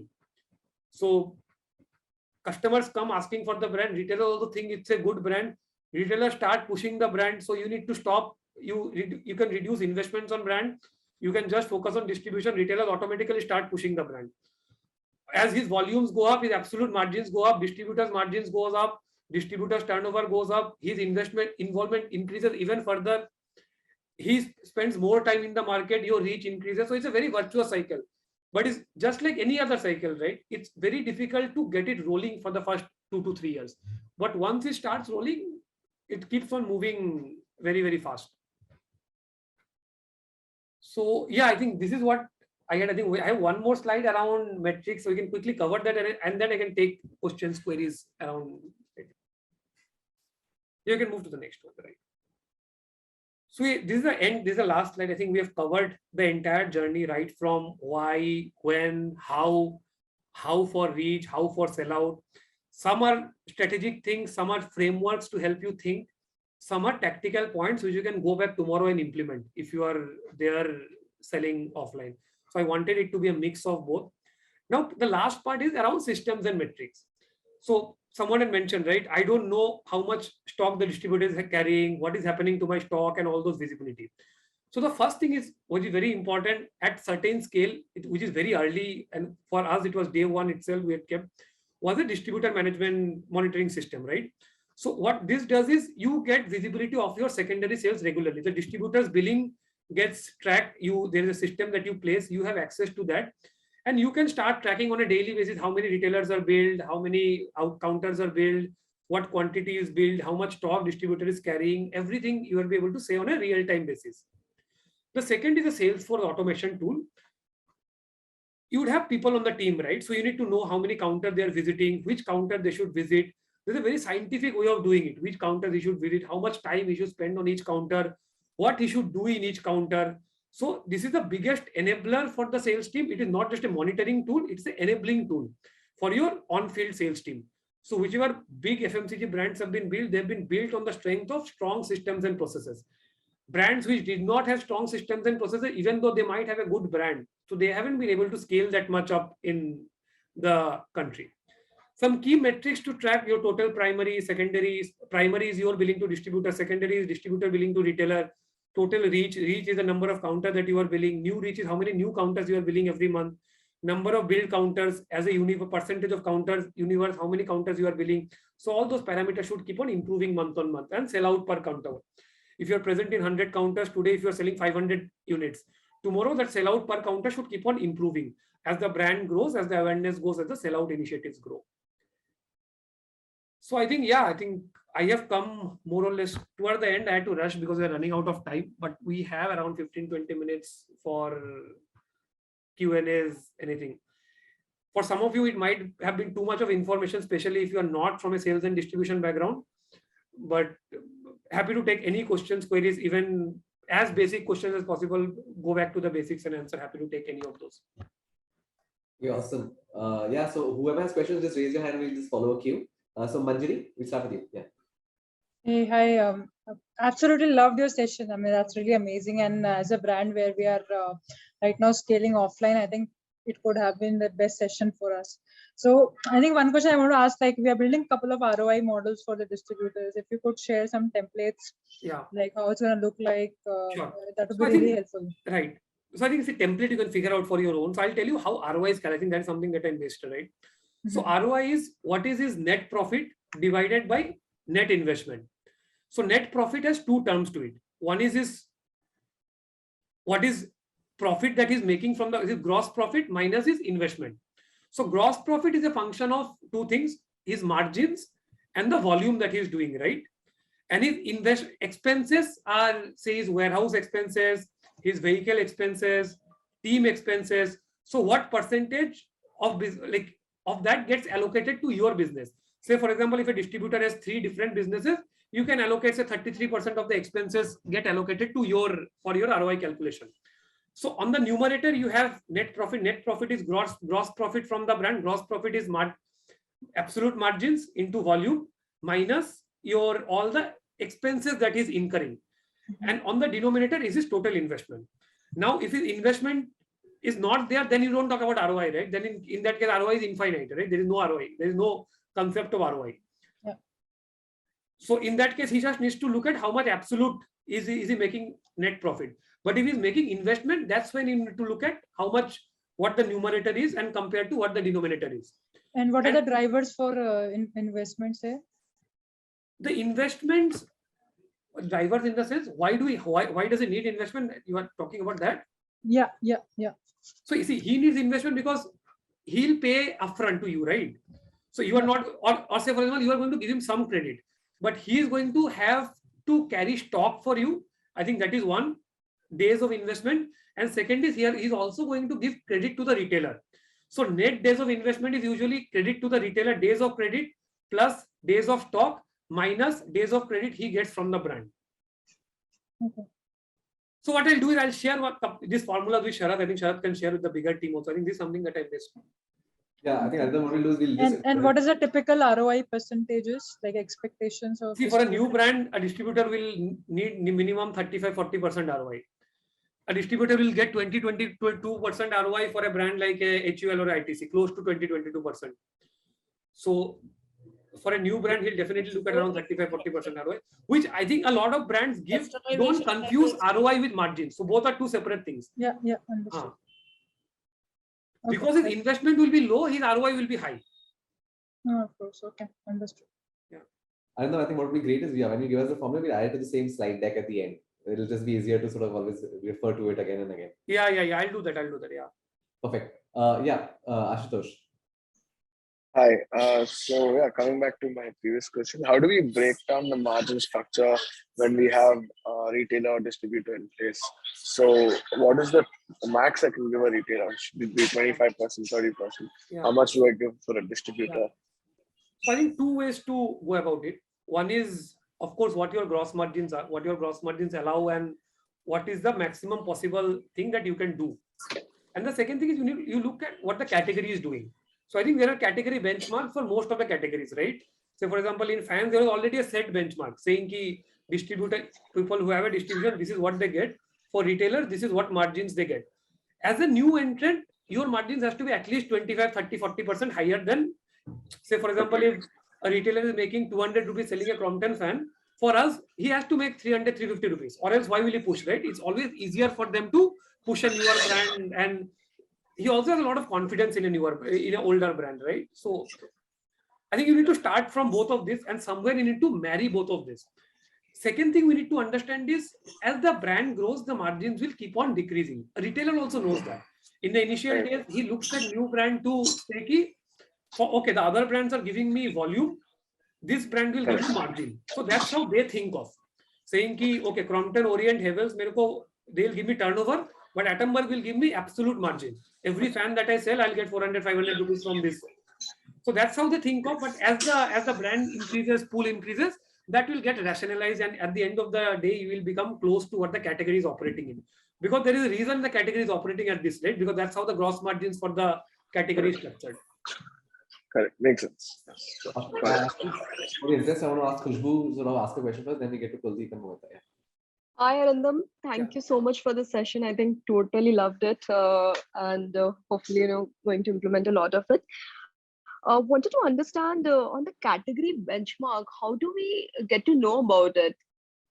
Because we don't know. I mean, the retailers may not give you the transparent picture. So, is there a way to understand that?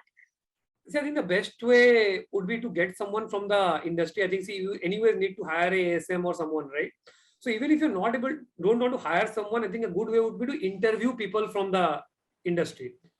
So say, like, even if you don't intend to hire, you have, again, it's a very tactical thing. Don't quote me anywhere. But the best way to do it is you open up a job opening, you interview someone, mid-level people from the industry, you will get this thing. And the second way would be if you go to a retailer 2 times, right? Say, this is what I'm doing. I think most people also will say you. I think it takes some effort. You need to go to their place twice or thrice. But the moment you visit him 3 times saying, I'm working in this category, I really want some information, people will do it. I think it takes time. That's what. Got it. And how is the margin flow works from distributor to retailer? As in, how much cut does a distributor normally takes versus when you go directly to the retailer? So distributor is not worried about absolute margin. So for a category like a FMCG, right, a distributor will work at 0.5% margin. Because it is such a high turnover. For a ITC or a HUL, they'll work at 0.5%. For a fast-moving mobile phone, they'll work at 2% margin. For Samsung mobile, they'll work at 2%. For fans, they'll work at 5 to 6%. So it depends on what total turnover rather than what the margin should look like.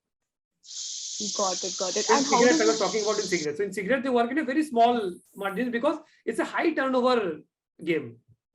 So just imagine if they're doing a turnover of 1 crore per month, right? So even a 0.5%, how much it is? 1% will translate to close to a 1 lakh per month kind of this thing. But it's much higher than 1 CR for a lot of this category. I think they will have turnover of 1 CR per day. A lot of those fast moving categories. Understood. So it depends on the absolute value. I think there is no benchmark saying a distributor's margin should be this. So it should cover for 2 things. He should cover all his net profit that his gross profit that he's getting from the brand. It should cover his expenses that he's covering, and then there should be some, he should make enough ROI from the investment that he's putting in to justify the investment that he's putting in. Okay, and how does it work for the retailers directly? I mean, retailer also, see, they'll also have a certain expectation saying, so they usually think more in absolute terms. Because retailer is not investing any money. So he pays the money only after he sold the product to the distributor. But he'll have a the retailer's constraint is two things. He has limited number of walk-ins, right? He cannot increase his walk-ins. So a fan selling counter, he'll have 20 walk-ins at max in the day. So he has to maximize. First thing, he doesn't want no one should go empty-handed. And second thing is, once he ensures no one goes empty-handed, he should maximize the absolute margin that he's earning. So he's more concerned about the absolute margin. Say if he's getting 200 rupees selling a Crompton fan, he might want a 400, 500 rupees for a new brand. So that's how they think of.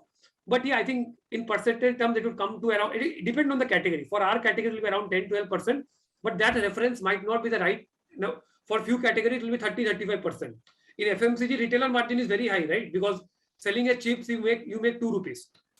You'll make, so even that 2 rupees will be 20%. A 10 rupees chips, usually most retailers buy it around 7.5 rupees, 8 rupees. So that is 20%.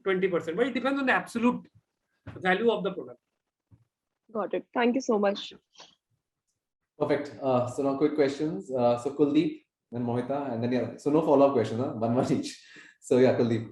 So first of all, thanks a lot, Arindam. I think this was very useful because right now our brand is just entering into retail and all. Yeah. So a lot of questions are getting answered. So I had a question regarding pricing and SKU sizing. So we started our brand from online. So usually customers love discounts. So we have priced it like that. But in retail, when a customer pick up a product, they see MRP only. So a lot of times we tell these retailers to give some off, but they usually don't put up a display and things like that. So that was one struggle. And second, on the SKU size. So for example, we sell spices. So we have launched like 300 gram sizes, pack of 3, so that it can come in that slab. But now we are seeing like in retail, 200 gram is something which every brand is doing. Yeah. So should we launch like a lot of different SKUs, maybe at that kind of a pricing, or how we should go? Yeah. So I think the first part, what you mentioned, is very, very important. And that is also, I think this one point I missed, is to ensure that you maintain the same price everywhere. A lot of times, retail channels the D2C brands aren't able to scale up their retail channels because the same product is available online at a cheaper price. Because online, you will always have these deals, discounts, etc. going on. Now, how do you do it? I think that's a challenge. In our category, what we do is, what happens is there is the concept of selling on MRP doesn't exist. There's always bargaining that happens. So we give a price list to the retailer saying ki, this is at what price the online it is selling. So you ensure that you don't lose consumer because you want to sell at a higher price. That is how we solved in our category, but I completely agree. And this is also a reason why I never buy D2C brands offline. Because I can see a delta price difference, right? The same product, when I buy on Amazon, I get a 20% discount. So why should I pay 20% extra and buy from a society store or a DMart or anywhere, right? I'll not do that. So I think this is something that we'll need to solve for. I don't know how we are going to do it. I think possibly may stick it in the product itself, saying it is 20% discount, have different packaging or something like that, mention MRP and then cut the MRP and say 20% discount or something like that. Again, I'm thinking top of mind, but you will have to figure out a solution for this, because if you do not have the same operating price, it's a very bad customer experience also. If a customer buys, he also think, no, I have like, these people made me a fool, right? I bought at MRP today, I came to Amazon and Amazon is selling at 25% discount. Even if he likes the product, he will not buy again. You will lose repeats also. So from a CX point of view, it is very, very important to ensure that this happens. The second part which you have mentioned was around SKU sizes. Again, my strong suggestion would be for SKU sizes, look at what the consumer is demanding. If the consumer insights say you need SKUs at that price point, at that size, go ahead and do it. I think there is no other reason to do it. Sure. Thank you. Perfect. Mohita, yeah. Arindam, you've been mentioning net investment or investment that the investment, distributor makes, right? Now, I just wanted to understand this concept. So is it like, does the distributor pay you upfront for the inventory that you give to them? Or does he give you a security deposit? Or what is this investment that you talk about? So investment is not linked to upfront payment. So even if he pays after 7 days, 15 days, 30 days, he's investing. What happens is, say for example, today a distributor is ordering stock from me. Say for example, I'll give a hypothetical example. In a Mumbai, a distributor, he has a sale of 1,000 fans per month. But he has retailers wherein he sells 1,000 fans every month, right? So he'll order 1,000 fans from me. I am giving him a credit of 30 days, right? So he's ordering on 1st January. He needs to pay me back on 31st January. So from 1st to 31st, I think he now places the products at the retail counters. Now the retailer will pay him after 60 days. So what he is paying, the retailer will pay him back whatever he has paid me back today. So the retailer pays him back in 60 days. And he also is carrying stock in his warehouse, because retailer will call him and say, I need 2 fans. Immediately send me those 2 fans. So in this case, what is happening is I am giving him credit of 30 days, right? He is giving credit of 60 days to the retailer for every fan that he is selling. Retailer, the product has gone to the retailer shop, but now he hasn't got the payment. He will get it after 60 days. But he needs to pay me back after 30 days. And the third part is he's also carrying stock. Whatever stock he's carrying, he needs to pay me back after 30 days as soon as he's bought. So in this case, his investment is days of inventory terms mein 60 plus 30 minus 30. So 60 days of inventory. So if he's selling 1,000 fans every month and every fan is costing say 3,000 rupees, so his net investment of the business becomes 60 lakh rupees. Is that clear? Yeah, got it. Yeah. Perfect. Okay, yeah. Khushbu? You're muted, Khushbu. No? I think you're on mute. I asked the question. I'm done. Thank you. Okay. Yeah. So Jay and then Nilesh. Yeah. So I have one technical question. So what do you generally suggest in terms of margin? Do you do markup or markdown? Because in an FMCG product, when you do markdown, you save a lot of money, but then a lot of people don't entertain that. So what do you usually prefer, markup or markdown? It depends on the category, right? See, in the long run, it doesn't, for a distributor or retailer, it doesn't actually, that's not a concern for them. They are concerned about in absolute terms what they are getting. So it depends on whatever you want to say, markup or markdown. I think that's not a deciding factor.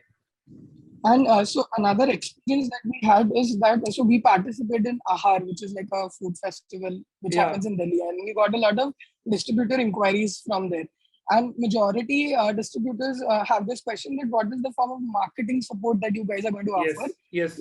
Which in turn turns out to be an offline budget that the distributor wants, but does not at times give the accountability where he is going to spend it. Yes. So how do you go about this situation? So never give them any marketing budget. You say these are the activities that I'm going to do and execute those. So I mentioned, right, in sellout levers, I think I mentioned about display, merchandising, having shop boys, promoters, running some schemes, incentives, but never give it directly to the distributor. The moment you give it to the distributor, you lose control of that.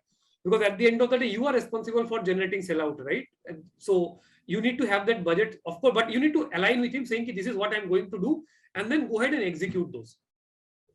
Thank you. Nilesh, yeah. Arindam. So basically, we do EBOs, but they are franchised as of now, and we intend to scale it that way. There are 2 things that I wanted to ask about. One is getting into large format like shopper stop or shop in shop like that. The margins somehow, and with including you have to add a promoter to the location. The margins don't work out. So do we do business on negative cash flow business that becomes is for a brand value? And the other question was that the price parity you mentioned to keep same everywhere, but the kind of waiver that we get from Amazon, the shipping waivers, the commission waiver, and being one of the premier brand on Amazon in the category, it is difficult not to do the discounting. But I can't forward a discounting to the stores because it's franchisee driven and there is a revenue split because of the franchisee existing there. So I think the only solution for both of your questions could be to have some different product lines for those stores. I think, say, for example, some products you have exclusive to few channels. I think that's a lot of brands who do it. So modern trade, I completely agree. So the margin expectations, the marketing expectations are very, very different compared to general trade, right? Especially the bigger ones, which have a lot of bargaining power. So if you can have, so I think one is our margin expectation should also be slightly different from those categories. But if that's still not adding up, still it's going into negatives, I think what I would suggest strongly is have some different product lines for those, slightly higher priced, slightly different. A lot of brands do it. So I'll give you an example of luggage. So I had worked with VIP at some point. So in luggage, the same product that you get in say a VIP, the same similar kind of names, right? So you have different quality products which again is not a very good thing to do. But I think that's what the channel demands. Say a Big Bazaar or a DMart, that's what they demand. We did it actually. We did it. We launched a product called Light, which is a cheaper fabric. The price was lower down to 390 and in comparison of 400, 100 rupees, 150 rupees different, 20-25% different. For a shopper stop or something, you could do the other way around also. You could launch some expensive variants. Because you have a premium audience there, your margin expectations also get fulfilled. I think that's something that you could do. Okay, and for online, just Amazon price variation, just launch a lower price product, but brand degradation happens on those So that's platforms. what I'm saying. So the higher priced ones, right? So those things, you have it exclusively in few other channels. Okay, cool. I think that would be one way to maintain MOP. Okay. Yeah. Thanks. Thank you. Yeah. Okay, great. So I want to sort of jump in and sort of take, because 10 minutes over, but it's always a good problem to have with Arindam, because we always have enough questions. So 2 things I want to sort of take out time to summarize. I hope sort of this session was a great sort of example of sort of learning from first principles and from his experience and expertise, right? I love the idea that, Arindam could share that they've made all the mistakes which is possible in doing this. And then because they've done that, they sort of figured out sort of this process. And I think this 2 hours was really valuable for us to sort of learn from that, sort of deliver on that for our businesses. A few quotes which really resonated with me, and I know Arindam also writes that. So on that note, by the way, please do follow him on Twitter. All of these first principle thoughts he sort of puts it out as threads in his own Twitter account at Arindam Paul. So make sure you follow him on Twitter, and I would really highly recommend doing that. You cannot really outsource getting your hands dirty. That's a founder's job, and at the initial part, sort of all of us will need to be doing that. And most importantly, everything worth building is really hard to build. And if that is true, right? I mean, those 2 modes for any building a D2C business is building your brand and building your distribution. I hope today's session was really, really critical in helping us understand when to build out our distribution for scaling offline, right? If it is demanding of our category. And on that note, Arindam, we just like to thank you. Thank you for taking out time for doing this. And we have a way, if you remember, we'll just turn on little music. So everyone sort of turns on their videos, unmutes themselves, and Arindam, please join us. It's our little way of always really thank you. We put our hands in front. Yeah.